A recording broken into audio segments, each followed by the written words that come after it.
Nii sattusin esiliiga mängul neljapäeval kiirrünnakusse ning panin palli pealt ja maandusin palli peale. Ning seejärel oli mu mäng mängitud.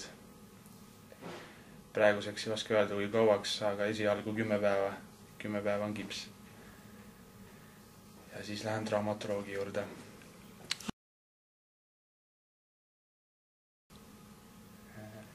Väidetavalt Steve Solovjov ja Sten Olmre. Arvad, et nad saavad hakkama või? Ma usun neisse. Peab uskuma.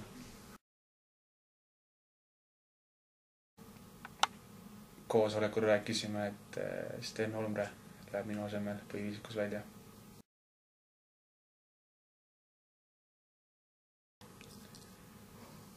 Väidetavalt ta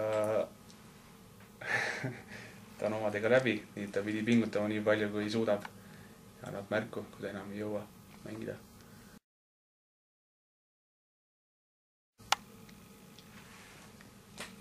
Eelkõige peame võistkonnaga unustama need halvad kaotused, mis praegusel hetkel on juhtunud. Ning meie põhieesmärk ongi nüüd Tallinna Kalev kodus ära võita ja Valgaga võrsil. Ning tahaks loota, et palju fänne tuleb vaatama, sest te olete nagu 6. mees platsil.